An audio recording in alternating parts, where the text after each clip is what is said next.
Welcome to ASMR Bedtime Stories. Thank you so much for joining me. If you enjoy these audiobooks, please consider liking and subscribing. You can also leave a comment to let me know what story you would like to hear next. Enjoy tonight's audiobook. Good night. The Tale of Tom Kitten by Beatrix Potter. Once upon a time, there were 3 little kittens, and their names were Mittens, Tom Kitten, and Moppet. They had dear little fur coats of their own, and they tumbled about the doorstep and played in the dust. But one day, their mother, Miss Tabitha Twitchit, expected friends to tea, so she fetched the kittens indoors to wash and dress them before the fine company arrived. First, she scrubbed their faces. This one is Moppet.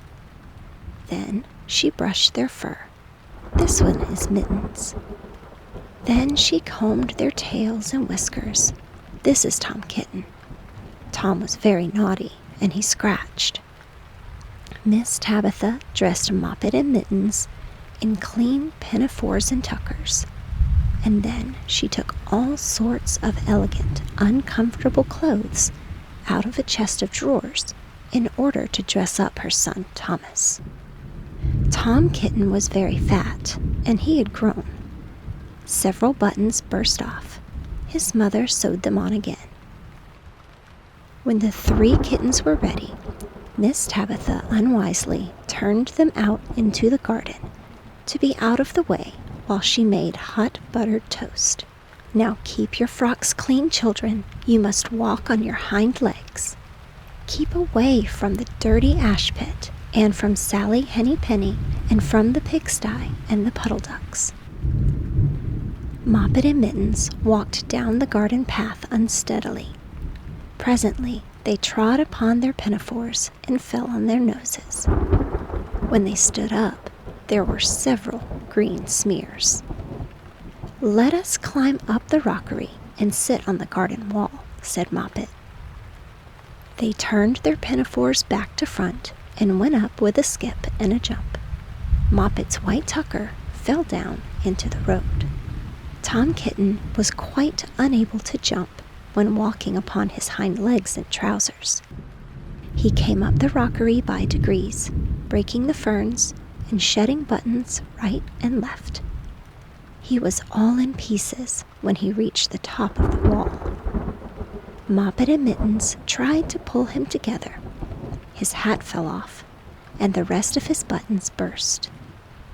While they were in difficulties, there was a pit-pat, paddle-pat, and the 3 puddle ducks came along the hard, high road, marching one behind the other and doing the goose step. Pit-pat, paddle-pat, pit-pat, waddle-pat. They stopped and stood in a row and stared up at the kittens. They had very small eyes and looked surprised. Then the 2 duckbirds, Rebecca and Jemima Puddle Duck, picked up the hat and tucker and put them on. Mittens laughed so hard that she fell off the wall. Moppet and Tom descended after her.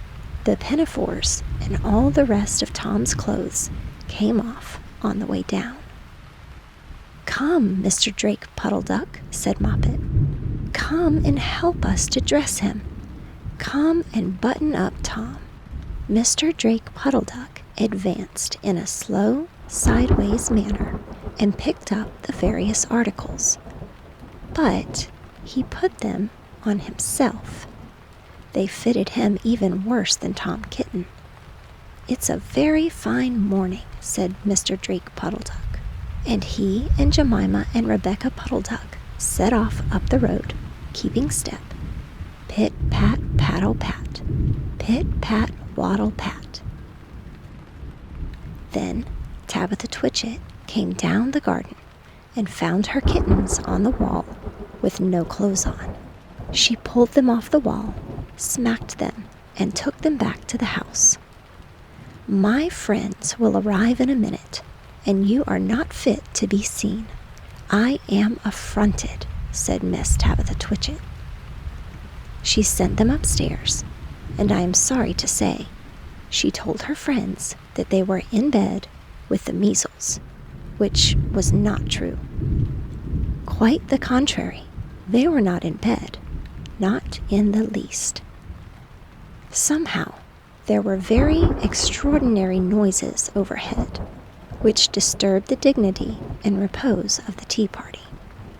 And I think that someday I shall have to make another, larger book to tell you more about Tom Kitten. As for the puddle ducks, they went into a pond. The clothes all came off directly because there were no buttons, and Mr. Drake Puddle Duck and Jemima and Rebecca have been looking for them ever since.